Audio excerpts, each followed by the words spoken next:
Dwayne "The Rock" Johnson. Everyone knows him for his movies, his strength, and even the success he's had in building great businesses. But not enough people talk about how he's built a rock-solid marriage with Lauren Hashian. The truth is, their relationship isn't just strong because they're in love or because they're rich and famous. It's because they consistently practice certain habits. And today, I'm going to talk to you about the most powerful one. So stay with me because I'll show you exactly what it is and how you can start using it in your marriage right now. But first, let's talk about what not to do. This is something that silently destroys so many marriages. I'm talking about using criticism and demeaning language. It's easy to think that small jabs and nitpicking or sarcastic comments don't really matter that much. But let me tell you, they can tear down a relationship faster than a politician changes their story. Criticism is when you attack your spouse's character instead of focusing on the specific behavior. It's saying things like, "You always forget to pay the bills," instead of addressing the specific issue of the bill going unpaid. It points the finger at who your spouse is rather than what they did, leaving them feeling blamed and judged. And demeaning language takes it a step further.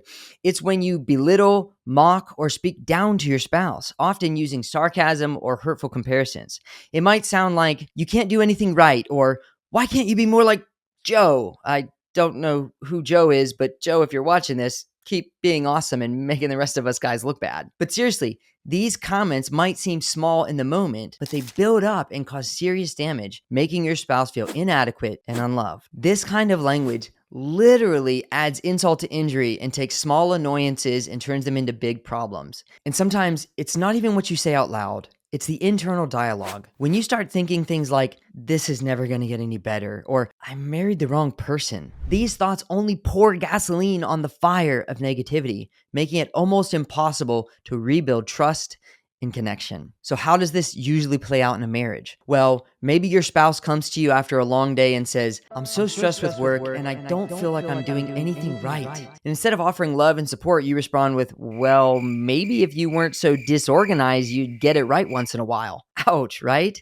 That's a classic example of pouring gasoline on that fire. It's a small comment, but it does major damage, and it's a powerful segue into a huge argument. Or perhaps your spouse accomplishes something at work or takes care of something around the house, and instead of acknowledging their effort, you ignore it. Or worse, you say something demeaning like, "Really? That's it? I could have done that in half the time." What you're doing here is comparing them to some imaginary standard. It's destructive because over time, your spouse starts to feel like no matter what they do, no matter how hard they work, it'll never be enough for you. And when people feel like that, they stop telling you about their victories and their failures because you have taught them that all you bring to that conversation is criticism, pain, and negativity. Eventually, they shut down and they don't let you in at all. In fact, over time, they'll stop trying in your marriage altogether. So how do you turn this around? The answer is simple: positive reinforcement. It's something that The Rock and his wife use in their marriage every day. And what's positive reinforcement, you ask? Well, it's a concept from psychology developed by a guy named B.F. Skinner. In basic terms, it means rewarding positive behaviors to encourage the person to do those things more often. Think about it this way.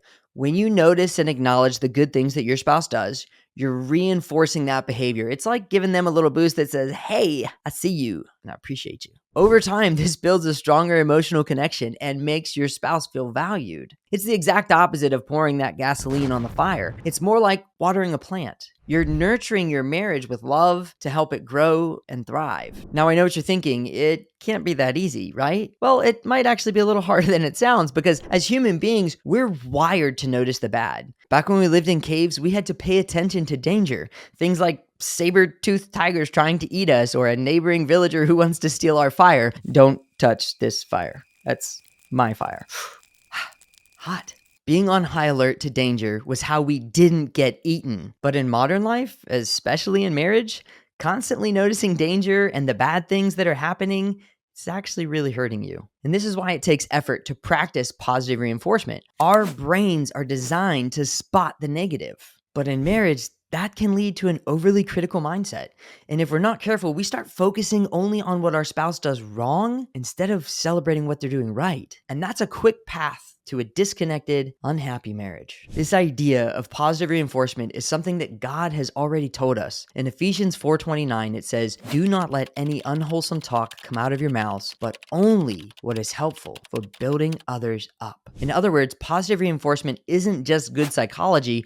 More importantly, it's biblical wisdom. And if the God of the universe says that we need to do this thing, then we probably ought to do it. You really can build your spouse up with the words that you say, and that will transform your marriage for the better. So how do you actually do this? Well, it's easier than you might think. Positive reinforcement doesn't have to be some grand gesture. It's often the little things that matter the most. Let's say your spouse made dinner or cleaned up the house, and instead of just expecting it and moving on, you say, "Thanks for making dinner tonight, babe.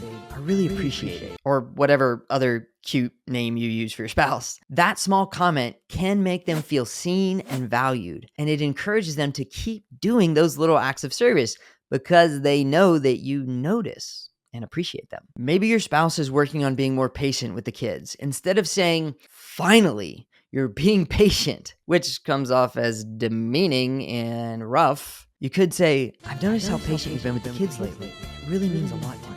That one positive comment reinforces their effort and makes them want to keep going. Here's another example. Your spouse might be working on quitting a bad habit or trying to make some sort of positive change, and maybe they've been drinking less or making healthier choices. Instead of ignoring it or waiting until they're perfect, you could say, "I'm really proud of the progress you've made.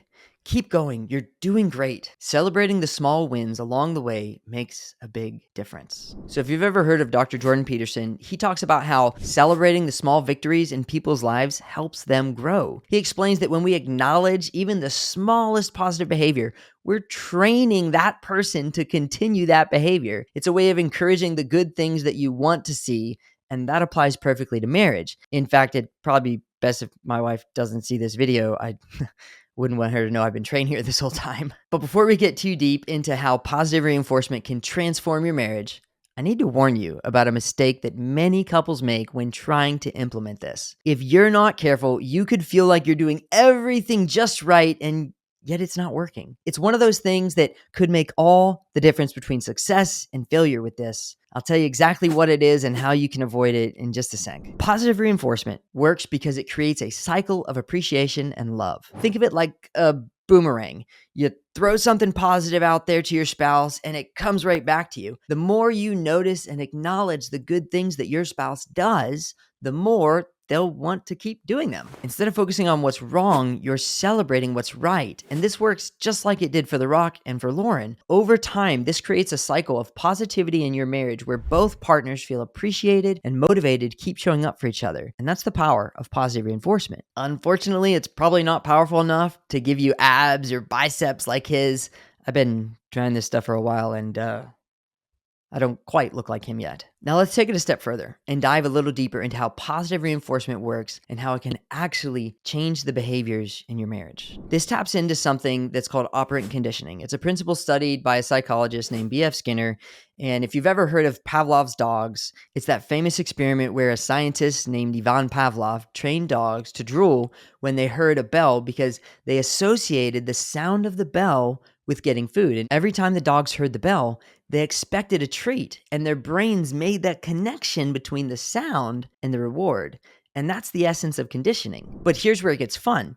We can use that same principle in our marriages. And don't worry, I'm not saying that you're training each other like dogs, but the psychology does happen to be the same. Positive reinforcement is about rewarding good behavior to make it more likely that it'll happen again. Every time you acknowledge something positive that your spouse does, whether it's being patient, helping out around the house, or simply showing kindness, you're reinforcing that behavior. You're telling their brain, "Hey, I like this. Keep it going." Let's break it down. Imagine your spouse takes the time to clean up the kitchen and you say, "Wow, I really appreciate you taking care of that. It means a lot to me." What you're doing is creating a positive feedback loop. Your spouse feels good about being appreciated. And guess what? They're more likely to clean the kitchen again. Just like Pavlov's dogs drooled when they heard the bell, your spouse's brain will start associating positive actions with these good feelings, and those behaviors will begin to happen more often. But here's a key element that often gets missed. Timing matters a lot. Just like those dogs needed to get their reward immediately after the bell rang, You need to reinforce your spouse's good behavior in real time. If your spouse does something kind today, don't wait 3 to 5 business days to acknowledge it. So here's that big mistake that people make when they try to use this positive reinforcement. It's being too generic. If your compliments are vague or feel like an afterthought, they won't have the same impact. It's like trying to light a fire with wet wood. It's just not going to catch. Instead of saying, good job or thanks, you need to be specific about what you're praising. For example, instead of just saying, you're amazing, say something like, I really appreciate how you took care of the kids today when I was swamped with work. It really means a lot to me. Do you see the difference? Being specific shows that you're paying attention and that you genuinely value the effort that your spouse is putting in. I just have to pause for a second and say, if you're a guy, I'd be willing to bet money that your wife has asked you many times some version of, babe, how do I look in this outfit? And if you're like most men, you typically say, good, great, or maybe even, you look beautiful, baby. And those may all sound like good responses, and they're decent, but they are also too generic. She wants to know what you actually think of the outfit, so tell her. But also preserve your life. So tell her in a loving and positive way. She is beautiful, and you need to tell her specifically how that outfit highlights her beauty. And if you think that she looks terrible, then you've got a bit of an ethical dilemma on your hands. Because on one hand, you could lie and live another day, or you could tell the truth and roll the dice with your life. I'm gonna leave that one up to you. But what really matters here is that your spouse feels that your praise is authentic and tailored to their actions or their look. And when you do this right, it strengthens the connection between you. Here's where it all comes together. Positive reinforcement can transform your marriage because it shifts the focus from what's going wrong to what's going right. It creates this atmosphere of appreciation where both you and your spouse feel valued. And when you feel valued, you're more likely to keep investing in the relationship. Imagine if instead of focusing on each other's flaws, you spent time reinforcing each other's strengths. What would that do to your marriage? I can tell you. It would build trust, intimacy, and emotional connection. It would create a space where both of you feel supported and encouraged. And that's where real growth happens. That's what I'm trying to help you to reach. And it doesn't take a huge amount of effort. Just start small, just one compliment, one moment of appreciation, one instant of recognizing your spouse's hard work. And over time, those moments will add up and you'll start to see real, lasting change in your marriage. Now you've learned about the power of positive reinforcement and how it can instantly improve communication in your marriage. But there's another habit that you need to know about, one that can seriously take your communication, connection, and marriage to the next level. And if that sounds like something that you'd be interested in, then click here to watch my next video where I'll reveal what that habit is and how you can start doing it today.